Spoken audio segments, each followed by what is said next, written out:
सबसे पहले हम दिखाते हैं कि कैसे अतिक्रमण हो या फिर अवैध निर्माण हो, सबका इलाज बुलडोजर ही है। ये आप तय मान लीजिए। बुलडोजर का क्रेज इस कदर हो चुका है कि अपराधियों पर कार्रवाई करनी हो या फिर अगर अवैध के जो निर्माण है उसके खिलाफ एक्शन लेना हो, सभी जगह ये बुलडोजर ही आपको दिखाई दे देगा। और अब तो देश के लगभग हर राज्य में बुलडोजर टॉप स्पीड में इस वक्त चल रहा है।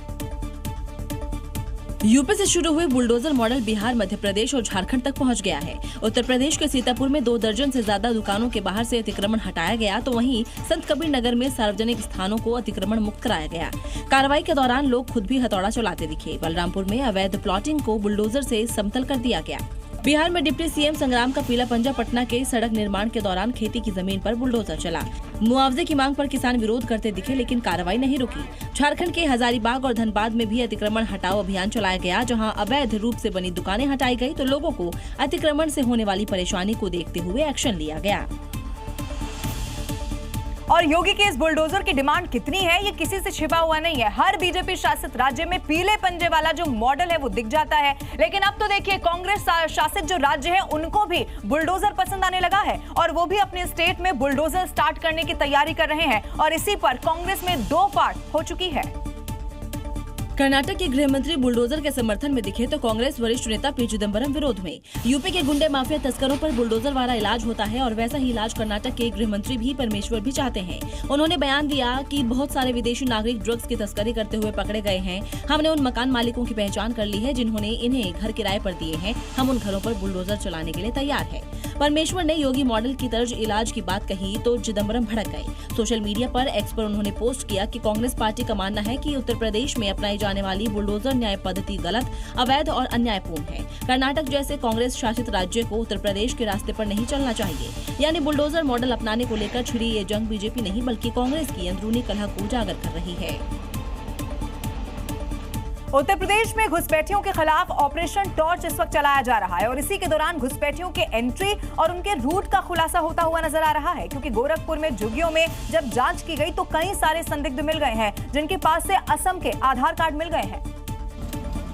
गोरखपुर में योगी फोर्स ने घुसपैठियों की पहचान के लिए ऑपरेशन चलाया, जिसमें चौंकाने वाला खुलासा हुआ। क्योंकि पुलिस को झुग्गियों में रहने वालों के पास से असम के बरपेटा के आधार कार्ड मिले हैं। सैदुल मियाँ कौन है?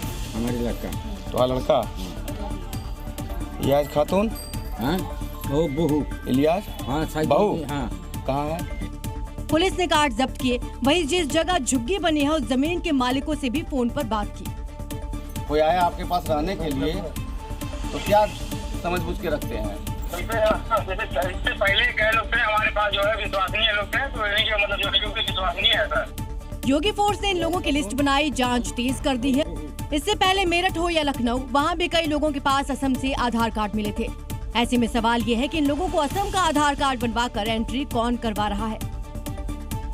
और अब बात यूपी बीजेपी के नए चौधरी की करते हैं। यहाँ भारतीय जनता पार्टी का नया प्रदेश अध्यक्ष तय हो गया है। केंद्रीय वित्त राज्य मंत्री पंकज चौधरी के नेतृत्व में बीजेपी 2027 का विधानसभा का चुनाव लड़ेगी। पंकज चौधरी महाराजगंज से सांसद हैं और उत्तर प्रदेश में एक लोकप्रिय नेता भी हैं। यूपी बीजेपी के नए चौधरी, और इस तस्वीर ने बिना कुछ बोले, बिना कुछ बताए ये औपचारिक ऐलान कर दिया कि अब यूपी में बीजेपी के चौधरी केंद्रीय वित्त राज्य मंत्री और महराजगंज के सांसद होंगे। इस दौरान किसी और की तरफ से नामांकन दाखिल नहीं किया गया, जिससे पंकज चौधरी का यूपी बीजेपी प्रदेश अध्यक्ष बनना तय हो गया। सीएम योगी, डिप्टी सीएम केशव प्रसाद मौर्य और ब्रजेश पाठक समेत 10 नेताओं ने चौधरी के नाम का प्रस्ताव रखा था, लेकिन पंकज चौधरी को ही क्यों चुना गया, इसके पीछे की वजह भी जानिए। पंकज चौधरी कदावर नेता हैं, अच्छे प्लानर माने जाते हैं। पार्षद से राजनीति की शुरुआत की, गोरखपुर के डिप्टी मेयर रहे। 1991 में पहली बार सांसद बने। पंकज चौधरी की कुर्मी वोट पर पकड़ है। बता दें कि इससे पहले यूपी बीजेपी के प्रदेश अध्यक्ष की कमान 3 कुर्मी नेता संभाल चुके हैं, जिसमें ओम प्रकाश सिंह, विनय कटियार और स्वतंत्र देव सिंह का नाम शामिल है। और अब अगली खबर बिहार से है, जहां डिप्टी सीएम सम्राट चौधरी ने आरजेडी प्रमुख लालू प्रसाद की जमीन पर स्कूल खोलने का ऐलान कर दिया है। अब इसी के बाद बिहार की सियासत गर्मा गई है। सम्राट चौधरी ने किस जमीन की बात की है, आइए इस रिपोर्ट में देखते हैं। और सीधे और साफ शब्दों में कह दिया कि लालू यादव की संपत्ति का इस्तेमाल समाज के हित में किया जाएगा। कि लालू यादव जी के जो संपत्ति है उनको सरकार जब्त करेगी और जब्त करके बिहार के गरीबों के लिए स्कूल खोलेगी। दरअसल सम्राट चौधरी ने जी न्यूज से बात करते हुए जब उन्होंने साफ कर दिया कि कोई भी अपराधी बख्शा नहीं जाएगा। बता दें कि पटना चिड़ियाघर के पास मौजूद एक बिल्डिंग पिछले करीब 20 सालों से बंद पड़ी है, जिस पर ताला लटका हुआ है। यहाँ पे वो संपत्ति है और ये जो टाटा कंपनी है उसका गेस्ट हाउस हुआ करता था और 1999 से 2000 तक यहाँ से जब बिहार झारखंड एक था तो टाटा कंपनी का सारा संचालन जो है वो मुख्य तौर पे यहाँ पे होता था। सम्राट चौधरी ने कहा कि ऐसी संपत्तियों को यूं ही बंद नहीं रहने दिया जाएगा। इधर कोलकाता में आज महान फुटबॉलर मेसी के एक दीदार के लिए देश भर से लोग पहुंचे। सॉल्ट लेक स्टेडियम में उस समय फैंस की दीवानगी गुस्से में तब्दील हो गई जब हजारों रुपए खर्च करने के बावजूद भी फैंस अपने स्टार की एक झलक तक यहां पर देख नहीं पाए, जिसके बाद उन्होंने तोड़फोड़ करना शुरू कर दिया। तो आदमी घेर के रखा मेसी को, सब नेता अभिनेता लोग, हम लोग को क्यों बुलाया? ये देखिए टिकट। मेसी मैजिक देखने आए फैंस को जब अपने सुपरस्टार का दीदार नहीं हुआ तो गुस्सा कुछ इस कदर भड़क गया। वो भी क्यों ना, मेसी की एक झलक के लिए उनके फैंस हजारों रुपए खर्च कर स्टेडियम पहुंचे थे, लेकिन मेसी को लेकर फैंस की दीवानगी आयोजकों की बदइंतजामी की भेंट चढ़ गई। मैनेजमेंट की अव्यवस्था ने हजारों ख्वाहिशों को चकनाचूर कर दिया। मेसी को लेकर फैंस का ख्वाब टूटा तो गुस्सा सातवें आसमान पर पहुंच गया। स्टेडियम में बोतल फेंकने लगे, कुर्सियां तोड़ने लगे, होर्डिंग और टेंट तोड़कर अपने गुस्से का इजहार किया। We are very disappointed because हम अपने it's a weekend right for the children and we came that my child was so excited कि हम मेसी को देखेंगे, पर हम मेसी को नहीं देखे। It was full disappointment। हालात इतने बिगड़ गए कि पुलिस को बवाल शांत करने के लिए लाठीचार्ज तक करना पड़ा और सीएम ममता बनर्जी को माफी मांगनी पड़ी। तो कोलकाता में मेसी की झलक न मिलने पर फैंस बेकाबू हो गए और इस हंगामे के दौरान कुछ लोग हाथ में भगवा झंडा लेकर जय श्री राम की नारेबाजी करते हुए भी नजर आए। फुटबॉल इवेंट में बद इंतजामी के साथ अब इस तस्वीर को लेकर सवाल उठ रहे हैं कि क्या ये मेसी के फैंस हैं या फिर कुछ और ये मामला है। जिस वक्त लियोनेल मेसी के फैंस अपने सुपरस्टार का दीदार न होने पर कोलकाता के सॉल्ट लेक स्टेडियम में हंगामा कर रहे थे, उस वक्त स्टेडियम में कुछ लोग भगवा झंडा लहरा रहे थे। हंगामे और तोड़फोड़ के बीच भगवा झंडे के साथ जय श्री राम के नारे लगाए जा रहे थे। अब मेसी के इस कार्यक्रम में भगवा झंडे और जय श्री राम की एंट्री ने सियासत का एंगल भी जोड़ दिया है। टीएमसी और कांग्रेस इस पूरे हंगामे को प्रायोजित करार दे रही है। स्पोर्ट्स की एरेना में इन सब तमाशों का पॉलिटिसाइजेशन का कोई जगह नहीं है और जो लोग ये कर रहे हैं वो ओछापन कर रहे हैं, वो देश की इमेज भी गिरा रहे हैं। प्लेयर्स के सामने भी देश बहुत छोटा दिख रहा है और पब्लिक और बच्चों को उस एग्जीबिशन मैच से वंचित कर रहे हैं। उधर कोलकाता पुलिस भी मेसी के कार्यक्रम के हंगामे को लेकर सभी एंगल से जांच कर रही है। अब भले ही आयोजकों की इस बद इंतजामी ने फैंस का जो मजा है वो किरकिरा कर दिया हो, लेकिन अर्जेंटीना के सुपरस्टार फुटबॉलर लायनल मेसी के लिए एक अलग ही लेवल की दीवानगी है। आज जब वो कोलकाता पहुंचे तो उनके फैंस यहां पर क्रेजी हो गए। कोलकाता एयरपोर्ट से लेकर स्टेडियम तक में फैंस का हुजूम यहां पर जुट गया। ये स्टैच्यू दिखाता है कि भारत में फुटबॉल के जादूगर लियोनेल मेसी का कद क्या है। ऐसे ही मेसी को गोट यानी ग्रेटेस्ट ऑफ ऑल टाइम नहीं कहा जाता। आज मेसी ने जब कोलकाता की धरती पर कदम रखा तो माहौल मेसी को लेकर एकदम क्रेजी हो गया। कोलकाता एयरपोर्ट पर मेसी की एक झलक पाने के लिए फैंस की सुनामी आ गई। जिस रोड से मेसी की कार गुजरी वहां फैंस की भीड़ जुट गई। जब मेसी स्टेडियम पहुंचे तो चारों तरफ मेसी मेसी का शोर गूंज उठा। इससे पहले मेसी के 70 फीट ऊंचे स्टैच्यू का अनावरण किया गया, जिसमें शाहरुख खान भी पहुंचे। यार साथ मेसी के भालोबासी दुआ साथ से मेसी को लव करते हैं, भालोबासी मैंने प्यार करते हैं, मोहब्बत है। मेसी जब भारत आ रहे हैं तो हनीमून छोड़ देते हैं, अभी तो यही इम्पोर्टेंट है। तो मेसी के लिए दीवानगी आपने देखी। अब एक और बड़ी खबर आपको बता देते हैं। हैदराबाद पहुंच गए हैं दिग्गज footballer Messi. CM Revanth Reddy से मुलाकात उनकी हुई है। फ्रेंडली मैच खेलेंगे मेसी। यहां पर म्यूजिक कॉन्सर्ट में हिस्सा लेने के लिए कोलकाता के बाद हैदराबाद पहुंच गए हैं। 3 दिन के इंडिया टूर पर है मेसी। हालांकि देखिए पहले जो तस्वीरें सामने आई, लोग कैसे भड़क गए, उसके बाद अब यहां पहुंचने की तस्वीरें सामने आ गई। इस वक्त आपके टेलीविजन स्क्रीन पर आपको दिखा रहे हैं। और आइए अब खबरों में आगे बढ़ते हैं। अब बात एसआईआर पर सियासत कैसे हो रही है उसकी करते हैं। देखिए एसआईआर पर संसद में चर्चा के बावजूद कांग्रेस पार्टी इस पूरे मुद्दे को इतनी आसानी से छोड़ेगी, ये मूड अभी नजर नहीं आ रहा है। यही कारण है कि अब 14 दिसंबर यानी कि कल दिल्ली के रामलीला मैदान में पार्टी महारैली का आयोजन करने जा रही है। हालांकि कांग्रेस की इस रैली में इंडिया गठबंधन के किसी दल को न्योता नहीं दिया गया। कांग्रेस इस मुद्दे पर दूसरी पार्टियों से अलग दिखना चाहती है। और इसके लिए दिल्ली में रामलीला मैदान में मंच तैयार हो गया है, जहां राहुल, प्रियंका और सोनिया मौजूद रहेंगे। देख सकते हैं कि किस तरह से इस रैली को लेकर रामलीला मैदान में जबरदस्त तैयारी चल रही है। इस रैली को कांग्रेस पार्टी की तरफ से वोट चोर गद्दी छोड़ नाम दिया गया है। यानी नाम से ही स्पष्ट है कि वोट चोरी के मुद्दे को लेकर कांग्रेस पार्टी कितने आक्रामक तरीके से अब आगे बढ़ना चाह रही है। लेकिन सबसे बड़ा सवाल ये है कि आखिर कांग्रेस ने इस मुद्दे पर अपने गठबंधन से किसी और दल को न्योता क्यों नहीं दिया? क्या वाकई में कांग्रेस सहयोगी दलों को नहीं बुलाना चाहती है, या ममता बनर्जी समेत कई अन्य दलों के इनकार की आशंका ने कांग्रेस को अपने पैर खींचने पर मजबूर कर दिया? इधर मध्य प्रदेश के इंदौर से पुलिस ने एक ऐसे अपराधी को गिरफ्तार कर लिया है जो कि 100 से ज्यादा चोरी के साथ साथ हत्या के मामले का भी आरोपी है, लेकिन एसआईआर ने इसे पुलिस के हत्थे चढ़ा दिया। पुलिस ने इस शख्स को गिरफ्तार किया है जिस पर चोरी का आरोप लगा था, और पुलिस ने इससे चोरी किया हुआ सामान भी बरामद कर लिया है।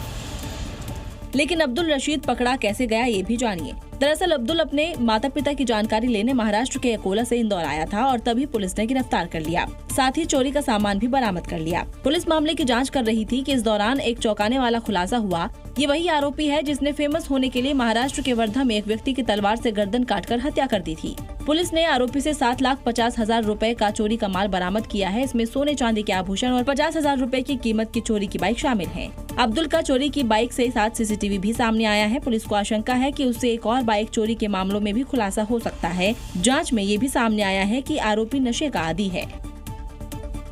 और आज संसद हमले की 24वीं बरसी है। इस मौके पर प्रधानमंत्री नरेंद्र मोदी, सोनिया गांधी समेत कई नेताओं ने भारत मां के वीर सपूतों को श्रद्धा सुमन अर्पित कर उन्हें याद किया, जिन्होंने इस हमले में जान की परवाह किए बगैर आतंकियों के मंसूबे को नाकाम कर दिया था।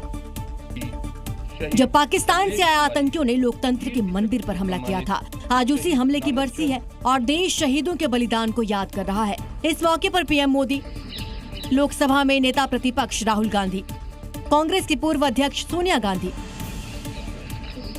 केंद्रीय मंत्री किरेन रिजिजू, पीयूष गोयल, जितेंद्र सिंह, प्रियंका गांधी समेत कई बड़े नेताओं ने शहीदों को श्रद्धा सुमन अर्पित किए। साथ ही पीएम मोदी ने इस दौरान हमले में शहीद हुए वीर सपूतों के परिवार से भी मुलाकात की।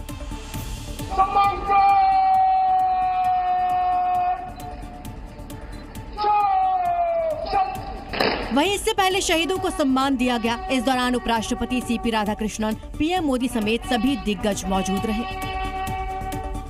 अगर आप दिल्ली में रहते हैं तो हमारी ये रिपोर्ट आपको जरूर देख लेनी चाहिए। एक बार फिर से दिल्ली की हवा बेहद खतरनाक हो चुकी है। इसके चलते ग्रैब 3 की पाबंदियां लगानी पड़ी। ये हवा इतनी खतरनाक है कि धीरे धीरे लोगों की उम्र भी अब इससे कम हो रही है। इसके चलते विजिबिलिटी लेवल बेहद कम रहा। इस दौरान लोग मास्क पहने नजर आए। दिल्ली में AQI 400 के पार है, जिस वजह से सांस के मरीजों को और परेशानी हो रही है। हालात की गंभीरता को देखते हुए दिल्ली NCR में तत्काल प्रभाव से ग्रैब 3 लागू कर दिया गया। इस नियम के तहत अब दिल्ली NCR में निर्माण और विध्वंस गतिविधियां रोक दी गई। BS3 पेट्रोल और BS4 डीजल गाड़ियों पर प्रतिबंध लगा दिया गया है। साथ ही स्कूल में क्लास 5 तक के छात्रों के लिए हाइब्रिड मॉडल या फिर ऑनलाइन क्लासेस कर दी गई हैं। दिल्ली में वायु प्रदूषण के कारण होने वाली मौतों की संख्या हर साल हजारों में है और हालिया रिपोर्ट्स के मुताबिक प्रदूषण से हर साल लगभग 12,000 से 17,000 लोगों की समय से पहले मौत हो जाती है। प्रदूषण की वजह से दिल्ली में इंसानों की औसत उम्र 12 साल तक कम हो जाती है। उत्तर प्रदेश के मुजफ्फरनगर में 2 मुस्लिम परिवार के 7 लोगों ने इस्लाम छोड़कर हिंदू धर्म अपना लिया है। स्वामी यशवीर महाराज और विश्व हिंदू परिषद ने सभी की घर वापसी करा दी है। इसके लिए वैदिक मंत्रों के साथ शुद्धिकरण यज्ञ कराया गया, जिसमें श्रद्धा और आस्था के साथ हिंदू धर्म में वापसी करने वाले लोगों ने घी और सामग्री की आहुतियां दी। और स्वामी यशवीर महाराज यहाँ पर हैं। तमाम विधि विधान के साथ इन्हें हिंदू धर्म अपनाया है और इनके नाम भी परिवर्तन किए गए हैं। फुकरान से विशाल बने युवक ने बताया कि उसके साथ इस्लाम के मजहब वालों ने बहुत गलत काम किया, लेकिन किसी ने भी उसकी मदद नहीं की, इसलिए उन्होंने हिंदू धर्म अपनाने का फैसला लिया। घरवाली के साथ इस्लाम धर्म के लड़के ने रेप करा था और किसी भी इस्लाम धर्म के ने मेरा साथ नहीं दिया, वो सनातनी धर्म भाई ने मेरा साथ दिया। स्वामी यशवीर महाराज और विश्व हिंदू परिषद ने दोनों परिवारों के लोगों को सनातन में स्वागत किया। वहीं फुरकान के अलावा इस्लाम की कुरीतियों से परेशान मनसा मनसा बनकर गई और अमन आकाश बन गया। और बंगाल के मुर्शिदाबाद में बाबरी मस्जिद वाला ये जो पूरा बवाल है वो पटना तक पहुंच गया है। बाबरी मस्जिद की नींव रखने पर हिंदू संगठनों का गुस्सा भड़क गया है। आज पटना में हिंदू संगठन के लोग सड़कों पर उतर आए और बाबर के नाम पर शौचालय का नामकरण तक कर दिया। हाथों में बाबर की फोटो और बाबर शौचालय का पोस्टर लिए हिंदू संगठन के लोग हल्ला बोल करते नजर आए। मांग थी कि नगर निगम के टॉयलेट का नाम बाबर शौचालय रख दिया जाए। और पटना के इनकम टैक्स चौराहे पर ये जो एक पहले से ही यहाँ पर नगर निगम का शौचालय बना हुआ है, उसका नाम इन्होंने बाबर शौचालय रख दिया है। प्रदर्शन कर रहे हिंदू संगठन के लोगों का कहना था कि बाबर जैसे लोग देश के लिए काला अध्याय हैं। ऐसे लोग कोई देशभक्त नहीं है जिनके नाम पर मस्जिद बने। ऐसे आक्रांताओं के नाम पर शौचालय ही बनने चाहिए। यहाँ बाबर जैसे आक्रांताओं का इस धरती पर कोई जगह नहीं है। यह यहाँ भारत में यदि रहना है तो भारत की सभ्यता और भारत की सम्मान की बात यहाँ चलेगी। बाबर जैसे बाबर और गजनी जैसे लुटेरों के नाम पर यदि आप ईंट रखोगे तो ईंट से ईंट बजा देंगे हम लोग। और इस वक्त एक बड़ी खबर मिल रही है कि ईडी की 40 अलग अलग जगहों पर रेड हुई है। ISIS मॉड्यूल से जुड़े हुए जो ठिकाने हैं उन पर ये रेड की गई है। 9 करोड़ 70 लाख की संपत्ति और सोना जब्त कर लिया है ईडी ने। 40 अलग अलग जगहों पर ये छापेमारी हुई है। दिल्ली, मुंबई, कोलकाता में छापेमारी की खबर है। और आपको ये भी बता दें 3 करोड़ 70 लाख की नकदी जब्त कर ली गई है। 6 करोड़ का सोना मिल गया है। मनी लॉन्ड्रिंग की रोकथाम के लिए ये कार्रवाई लगातार की जा रही है। और आगे बढ़ते हैं। कफ सिरप तस्करी मामले में प्रवर्तन निदेशालय का बड़ा एक्शन देखने को मिला है और दूसरे दिन भी एक्शन जारी रहा। ईडी की तरफ से लखनऊ, रांची और अहमदाबाद समेत देश भर में सिंडिकेट से जुड़े हुए आरोपियों के ठिकाने पर छापेमारी की कार्रवाई लगातार की गई। कल शुरू हुई रेड आज भी जारी रही। ये वो ठिकाने हैं जहां से इस कफ सिरप के सिंडिकेट को ऑपरेट किया जा रहा था। बताया जा रहा है कि ईडी की टीम ने देश भर में 25 जगह पर छापेमारी की। आज छापेमारी का दूसरा दिन था। किन लोगों के ठिकानों पर ये रेड की गई उनके बारे में भी जान लीजिए। आलोक सिंह, शुभम जायसवाल, विभोर राणा, विशाल राणा। वही सूत्रों की माने तो ईडी अब उन लोगों से भी पूछताछ की तैयारी में है जिनके घर, ऑफिस और गोदामों से इससे जुड़े दस्तावेज जब्त किए गए हैं। ईडी की टीमों ने लखनऊ, वाराणसी, अहमदाबाद, जौनपुर, सहारनपुर और रांची के ठिकानों पर छापेमारी की है। कि जिस तरह से जांच चल रही है उससे ऐसा लग रहा है जल्द ही यहाँ भी सीएम योगी के बुलडोजर की कार्रवाई हो सकती है। आइए अब आपको दिखाते हैं कैसे बॉलीवुड फिल्म धुरंधर इस वक्त भारत में धूम मचा रही है। लेकिन इस धूम की गूंज पाकिस्तान में भी सुनाई दे रही है। फिल्म भारत की है जिसमें पाकिस्तान की सच्चाई दिखाई गई है तो पाकिस्तान ने उसे बैन कर दिया। लेकिन कराची के लियारी के जो लोग हैं खास तौर पर वो फिल्म की तारीफ कर रहे हैं। पाकिस्तान का ये वही इलाका है जो फिल्म धुरंधर में दिखाया गया है, यानी कराची का लियारी, जहां रहमान डकैत का राज हुआ करता था। फिल्म बनी, कास्टिंग हुई और उसकी तारीफ पाकिस्तान के लोगों की जुबान पर है। पाकिस्तानी इसलिए खुश है क्योंकि भारत में बनी फिल्म ने उनके बारे में बताया जो शायद ही कभी पाकिस्तान के फिल्म या मीडिया में दिखा हो। भले ही पाकिस्तान में फिल्म बैन कर दी गई हो लेकिन पाकिस्तानी आवाम इस फिल्म की तारीफ में कसीदे पढ़ने से नहीं चूक रहे, चाहे फिल्म उन्हें चोरी छिपे ही क्यों न देखनी पड़े। आतंकिस्तान जो आतंक की फैक्ट्री चलाता है उसका एक और सबूत अब सामने आ गया है जो बिल्कुल काफी है शहबाज मुनीर के प्रोपेगेंडा को फेल करने के लिए, जिसमें वो खुद आतंकियों से पीड़ित होने का दावा करता रहा है। ऑपरेशन सिंदूर में मारे गए आतंकियों के जनाजे में पाक सेना के बड़े बड़े अफसर नजर आए थे और अब पाक सैनिक के जनाजे में लश्कर आतंकी सैफुल्ला कसूरी दिखाई दिया है जो बता रहा है कि शहबाज मुनीर की शय पर आतंकिस्तान में आतंकी पल रहे हैं। वीडियो में दिख रहा आतंकी लश्कर ए ताइबा का डिप्टी चीफ सैफुल्ला कसूरी है जो दक्षिणी वजीरिस्तान में एक पाक सैनिक के जनाजे में पहुंचा है। वीडियो में देख सकते हैं कि आतंकी के साथ उसकी सुरक्षा में गार्ड भी तैनात है। हथियारों से लैस आतंकी नमाज पढ़ रहा है जिसमें पाक सेना के अधिकारी भी दिखाई दे रहे हैं। वीडियो सामने आने के बाद एक बात तो साफ है, आतंकी और पाकिस्तान का गठजोड़ पुराना है और आतंकिस्तान से ही आतंकी वारदातों को अंजाम दिया जाता है।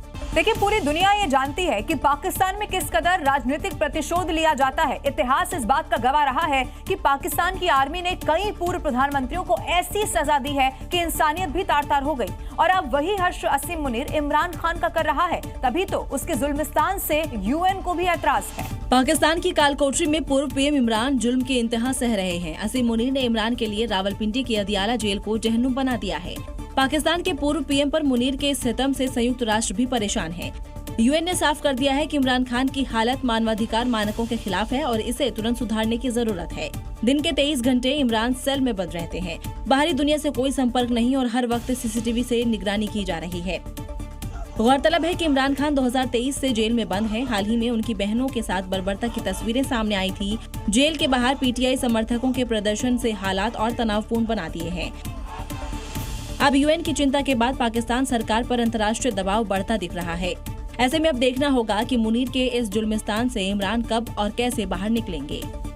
ऑपरेशन सिंदूर के बाद भारतीय सेना अपनी लंबी दूरी की आर्टिलरी ताकत को और मजबूत करने की दिशा में बड़ा कदम अब उठाने जा रही है। इसके बारे में आपको बताते हैं। सेना 120 किलोमीटर स्ट्राइक रेंज वाले पिनाका रॉकेट को शामिल करने पर विचार कर रही है। बस रक्षा मंत्रालय की मंजूरी का अब इंतजार है।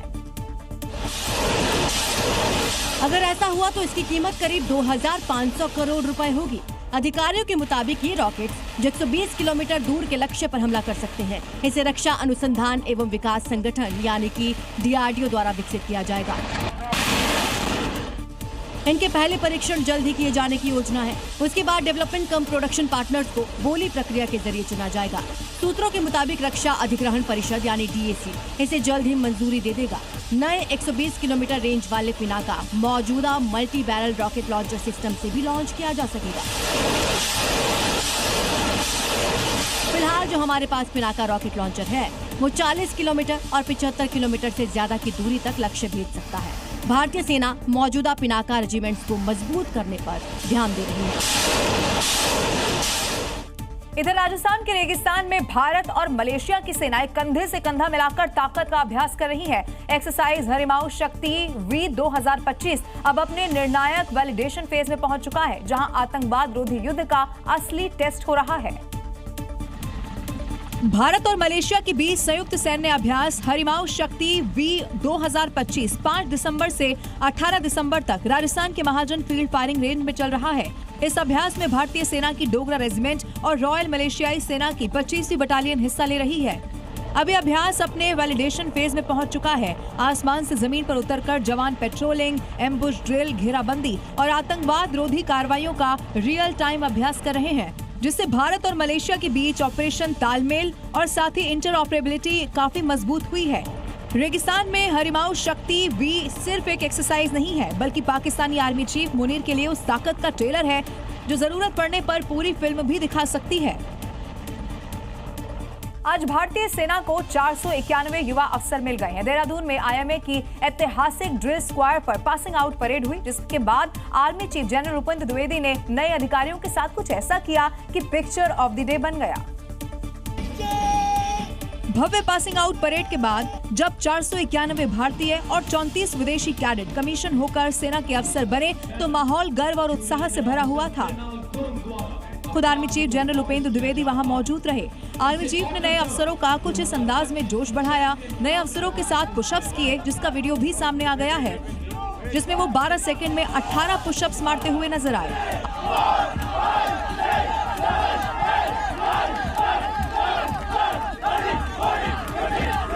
आर्मी चीफ ने युवा अफसरों के साथ पुशअप्स लगाकर जश्न मनाने की परंपरा को खास बना दिया। जिस अंदाज में आर्मी चीफ ने नए अफसरों का जोश हाई किया, वो लीडरशिप का बेस्ट एग्जाम्पल था। सेना में ये परंपरा इस बात को भी दिखाती है कि रैंक से पहले सैनिक भावना और साथ साथ चलने का जज्बा सबसे ऊपर है। ये जुड़ाव इसीलिए भी खास है क्योंकि जनरल उपेंद्र द्विवेदी खुद 1984 में IMA से पास आउट हैं। इधर उत्तर प्रदेश के अलीगढ़ से रोटी पर थूकने का एक वीडियो सामने आ गया है, जिसमें एक कारीगर रोटी बनाते वक्त उस पर पहले थूकता है और फिर रोटी तंदूर में डालता हुआ नजर आ रहा है। वीडियो सामने आ चुका है और अब योगी फोर्स इसका इलाज जरूर करेगी। लोगों की भावनाओं और आस्था से खिलवाड़ का सिलसिला थमने का नाम नहीं ले रहा। अलीगढ़ में एक होटल में रोटी पर थूकने का वीडियो सामने आया। वीडियो में देख सकते हैं कि बोर्ड पर नाम चांद मुस्लिम ढाबा लिखा है और उसके सामने 2 से 3 लोग तंदूरी रोटी बनाते दिख रहे हैं। इनमें से एक शख्स रोटी पर थूकता है और फिर तंदूर में रोटी डालता है और वो ऐसा एक बार नहीं बल्कि हर रोटी पर करता है।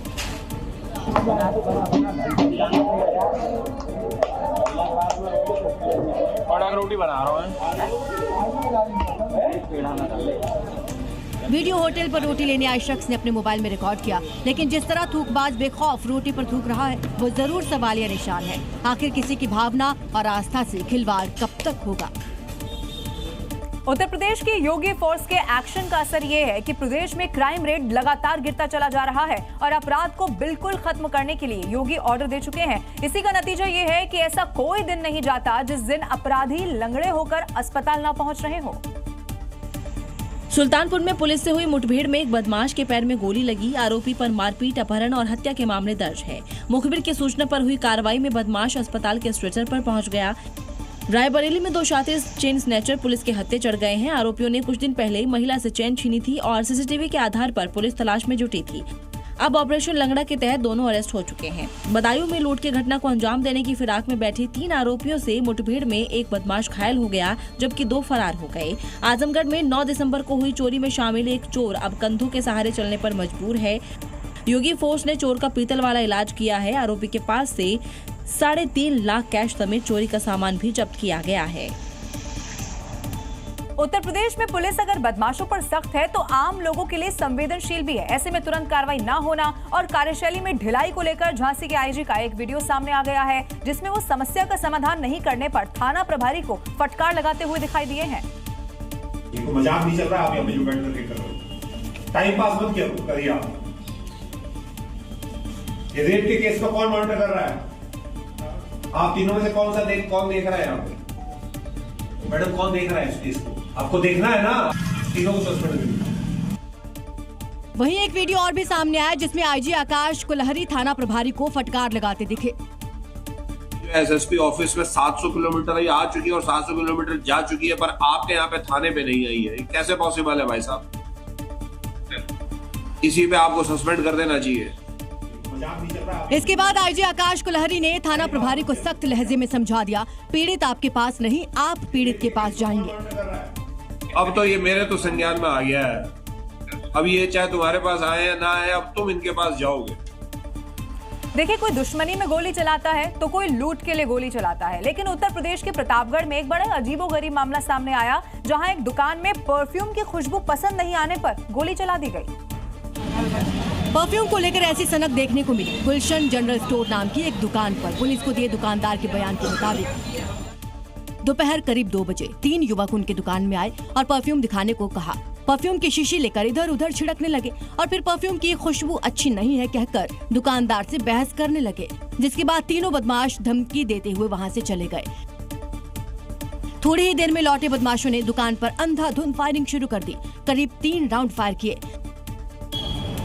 वहीं गोली चलने की आवाज सुनकर अफरा तफरी मच गई, जिसके बाद बदमाश मौके से फरार हो गए। फिलहाल पुलिस ने एफआईआर दर्ज कर ली है। बदमाशों की पहचान करने के लिए आसपास की सीसीटीवी फुटेज खंगाल रही है।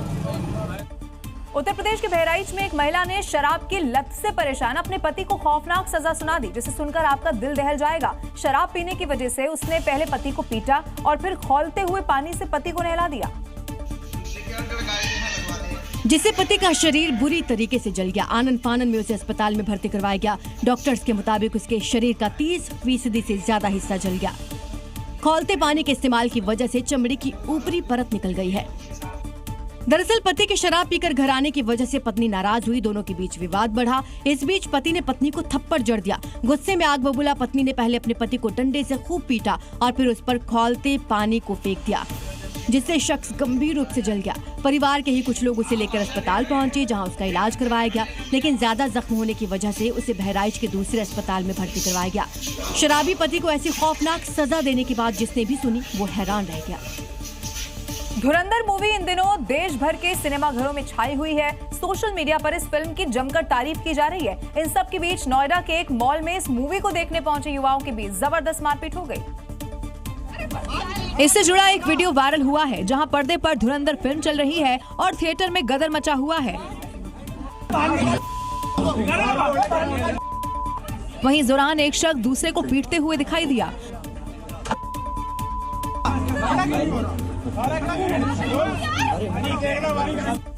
दो लड़कों को कुर्सी से खींचकर कई लोग उन्हें थप्पड़ मारते नजर आए और फिर उन्हें बाहर घसीटते हुए ले जाते हैं। वीडियो में गालियां और युवतियों की चीखें बिल्कुल साफ सुनाई दे रही हैं। ये मामला नोएडा सेक्टर 135 के गुलशन मॉल का बताया जा रहा है। मारपीट की सटीक तारीख की अभी पुष्टि नहीं हुई है। इधर असम के सोनितपुर में मनी लॉन्ड्रिंग से जुड़ा हुआ एक मामला सामने आया। इस पूरे केस में पुलिस ने एक महिला समेत 5 लोगों को गिरफ्तार कर लिया है, जिनके तार पाकिस्तान और दूसरे अंतर्राष्ट्रीय नेटवर्क से जुड़े हुए होने की बात अब सामने आ रही है। पुलिस की गिरफ्त में इस लड़की को देखिए, चेहरे पर ना कोई शिकन और ना किसी तरह का डर। इसका नाम है ज्योतिका कलिता। दुबई, पाकिस्तान समेत कई देशों में फैले फंड ट्रांसफर और दर्जनों बैंक अकाउंट से इस पूरी कहानी को सुनकर हैरान रह गया। इस पूरे मामले की शुरुआत होती है ज्योतिका कलिता नाम की लड़की से, जिसका पाकिस्तानी लिंक भी सामने आया है। दुबई में चुपचाप शादी की, विदेशी फंड से जुड़े संदिग्ध बैंक लेन देन का आरोप है। ज्योतिका को 5 दिसंबर को गिरफ्तार किया गया था। ज्योतिका से 17 बैंक अकाउंट और 44 ATM बरामद हुए हैं। बताया जा रहा है कि ज्योतिका बिजनेस के सिलसिले में दुबई गई थी, वहीं इसकी पाकिस्तानी शख्स से मुलाकात हुई और दोनों ने शादी कर ली। पुलिस अब इस रिश्ते को क्रॉस बॉर्डर नेटवर्क से जोड़कर देख रही है। अगर आप सोना चांदी खरीदने का प्लान बना रहे हैं तो आप जरा रुक जाइए। देखिए, सराफा बाजार के आंकड़ों ने निवेशकों से लेकर आम खरीदार तक अब सबको चौंका कर रख दिया है। ऐसा इसीलिए हम कह रहे हैं क्योंकि चांदी की चमक अब सोने को सीधी सीधी टक्कर देती हुई नजर आ रही है। सराफा बाजार में आज चांदी ने नया रिकॉर्ड बना दिया है। आज चांदी का भाव पहुंच गया है 1,94,200 रुपए प्रति किलो। वहीं सोने की बात करें तो सोना आज 1,35,200 रुपए प्रति 10 ग्राम के स्तर पर रहा, जबकि जेवरात में इस्तेमाल होने वाला सोना आज 1,26,400 रुपए प्रति 10 ग्राम पर कारोबार कर रहा। सोना चांदी के बढ़े दामों का असर आम जन की जेब पर पड़ रहा है। लगातार सोने और चांदी के जो भाव है बढ़ रहे हैं। 15,000 रुपए आज चांदी के भाव बढ़ गए हैं। लगातार सोना और चांदी उछाल पर है। चांदी में लगातार बढ़ती मांग और सीमित आपूर्ति इसके दामों को नई ऊंचाइयों पर ले जा रही है। यही वजह है कि अब निवेश की दुनिया में चांदी को नए युग का सोना कहा जाने लगा है। ये भाव साफ संकेत दे रहे हैं कि निवेश का ट्रेंड बदल रहा है और चांदी अब सिर्फ गहनों तक सीमित नहीं रही। कल पंकज चौधरी यूपी बीजेपी की कमान संभालने जा रहे हैं। 2027 की विधानसभा चुनाव को लेकर उनकी नियुक्ति को बेहद महत्वपूर्ण इस वक्त माना जा रहा है। जी न्यूज ने पंकज चौधरी से खास बातचीत की है। क्या उन्होंने कहा है, आइए आपको सुनवाते हैं। सबसे पहले तो जी न्यूज की तरफ से बधाई आपको। धन्यवाद। सर, 2027 की बड़ी जिम्मेदारी आपके कंधों पर और बड़ी जिम्मेदारी संगठन ने आपके कंधों पर डाली है, क्योंकि जिस तरीके से प्रदेश अध्यक्ष को लेकर आप अब नए प्रदेश अध्यक्ष उत्तर प्रदेश के। अब देखिए, जिम्मेदारी आएगी तो निश्चित तौर से हम लोग भारतीय जनता पार्टी के कार्यकर्ता हैं। जो भी जिम्मेदारी छोटी हो या बड़ी हो मिलती है, उसको हम लोग निभाने का पूरा ठीक ढंग से निभाने का प्रयास करते हैं।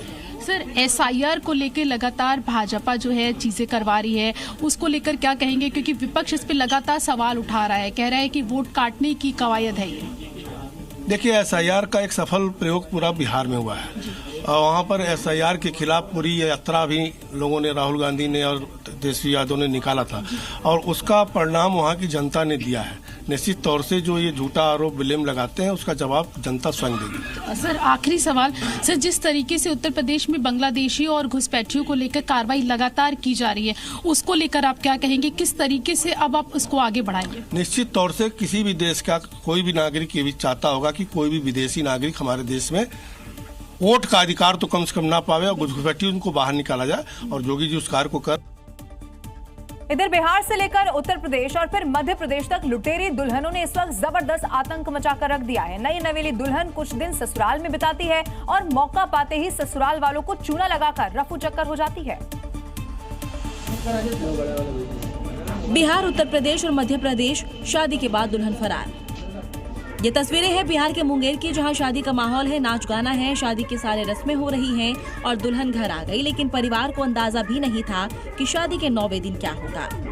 2 दिसंबर को विदा होकर आई स्नेहा 9 दिन तक ससुराल वालों के साथ हंस खेल कर रही। फिर 9 दिन से प्लान बना रही स्नेहा अपने जेवरात लेकर प्रेमी के साथ रफू चक्कर हो गई। वैसे ये पहला मामला नहीं है। इससे पहले आगरा में भी लुटेरी दुल्हन ने दूल्हे के साथ पूरे परिवार के खाने में नींद की गोली मिलाकर दे दी, ज्वेलरी नकदी लेकर फरार हो गई। वहीं मध्य प्रदेश के मंदसौर में भी लुटेरी दुल्हन ने खाने में बेहोशी की दवाई मिलाई और पूरा घर साफ कर रफू चक्कर हो गई। अब इन लोगों के पास अफसोस करने के सिवाय कुछ नहीं बचा। इधर बिहार के कटिहार जंक्शन में एक महिला ट्रेन के वॉशरूम में काफी देर तक बंद रही। इस दौरान उस महिला ने वीडियो बनाकर RPF से मदद मांगी, तब जाकर उस महिला को बाहर निकाला जा सका। दरअसल जैसे ही ट्रेन कटिहार जंक्शन में रुकी तो 30 से 40 लोग अचानक बोगी में घुस आए और जोर जोर से चिल्लाते हुए धक्का मुक्की करने लगे, दरवाजों को पीटने लगे, जिससे डरकर महिला ने खुद को वॉशरूम में बंद कर लिया। यहाँ कोई लड़ाई हो गया है, लोग आके वॉशरूम पूरा ऐसे पीट रहे हैं,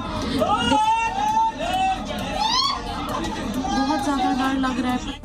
बाथरूम में फंसने पर परेशान होकर महिला ने वीडियो बनाया, रेलवे हेल्पलाइन पर कॉल करके मदद मांगी, जिसके बाद आरपीएफ के जवान मौके पर पहुंचे। ट्रेन में बिना टिकट लिए घुसी भीड़ को वहां से हटाया। महिला ने आपबीती का वीडियो शेयर किया, बताया कि अकेले यात्रा करने वाले लोग कितना कमजोर महसूस कर सकते हैं।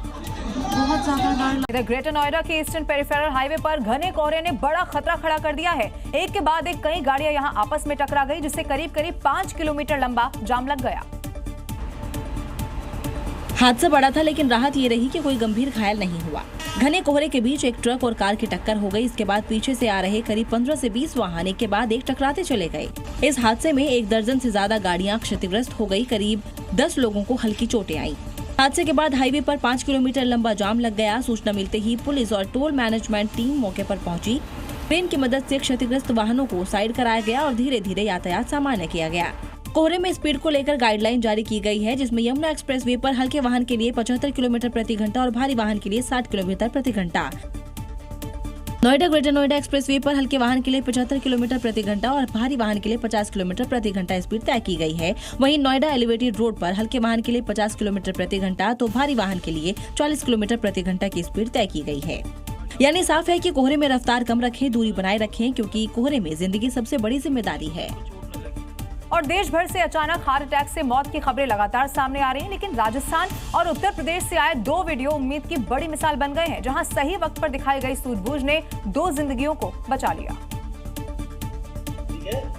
ये दोनों तस्वीरें उम्मीद की मिसाल हैं। राजस्थान के जयपुर से ज्वेलरी खरीदने आए एक व्यापारी दुकान में गहने देख रहे थे, तभी अचानक उनकी तबीयत बिगड़ी और वो बेहोश होने लगे। कार्डियक अरेस्ट के लक्षण दिखते ही मौजूद लोगों ने बिना देर किए उन्हें सीधा लिटाया। करीब 2.5 मिनट तक लगातार CPR दिया, जिसके बाद व्यापारी की सांसें लौट आई और कुछ देर बाद वो खुद पैदल चलकर बाहर निकल गए। ये दूसरी तस्वीर यूपी के हापुड़ की है, जहां घर के बाहर कार से उतरते ही व्यापारी अचानक सड़क पर गिर पड़े। उनके साथी ने 1 सेकंड भी गवाए बिना CPR शुरू कर दिया। ये पूरी घटना CCTV में कैद हो गई। ये दोनों घटनाएं बताती हैं कि जब दिल रुकता है तब डॉक्टर्स नहीं, पास खड़ा जागरूक इंसान जिंदगी बचाता है। इसलिए CPR जैसी बेसिक लाइफ सेविंग स्किल हर किसी को आनी चाहिए। मुंबई की बात करते हैं, जहां आवारा कुत्तों का आतंक एक बार फिर से देखने को मिला है। गोरेगांव में हालात ऐसे हैं कि लोग घर से निकलने में ही इस वक्त खौफ खा रहे हैं। सिर्फ 24 घंटे में 16 लोग कुत्तों के हमले से जख्मी हुए हैं। आवारा कुत्तों की दहशत मुंबई के सिद्धार्थ नगर, पवन बाग सोसाइटी, मोतीलाल नगर और आदर्श स्कूल के आसपास लगातार बढ़ती जा रही है, क्योंकि कुत्ते बिना किसी उकसावे के राहगीरों पर हमला कर रहे हैं। वीडियो में देखिए कैसे एक आवारा कुत्ता सोसाइटी से बाहर जा रहा था, तभी वापस मुड़ता है, सामने से आ रहे गार्ड पर उछलकर हमला कर देता है। गार्ड के कंधे पर काटता है। सिक्योरिटी गार्ड 2-3 बार कुत्ते को झटकता है, तब जाकर वो उसे छोड़ता है। डर का आलम यह है कि लोग बच्चों को अकेले बाहर भेजने से कतरा रहे हैं। लोगों ने BMC से कुत्तों को पकड़ने, टीकाकरण और नसबंदी अभियान तेज करने की मांग की है। आंकड़ों के मुताबिक मुंबई में करीब 90,757 आवारा कुत्ते हैं, लेकिन शेल्टर होम है सिर्फ 8। पूरे महाराष्ट्र में पिछले 6 सालों में 30 लाख लोग डॉग बाइट का शिकार हो चुके हैं। सवाल यह है कि जब खतरा हर गली में है तो समाधान कब आएगा? और इस वक्त बहराइच से एक बड़ी खबर मिल रही है, मारा गया है खूंखार भेड़िया। रेस्क्यू टीम ने इस भेड़िए को ढेर कर दिया है। सुबह ही एक बच्ची को इसने शिकार बनाया था। वहां के लोग दहशत में थे। इनफैक्ट देखिए, कई सारी तस्वीरें वहां से ऐसी सामने आ चुकी हैं कि लोग रात भर पहरा देते हैं अपने परिवार की सुरक्षा के लिए। गांव वालों का भी जो यहां पर सहयोग रहा वो सराहनीय है। आखिरकार रेस्क्यू टीम ने इस भेड़िए को ढेर कर दिया है। सुबह एक बच्ची को इस भेड़िए ने शिकार बनाया था।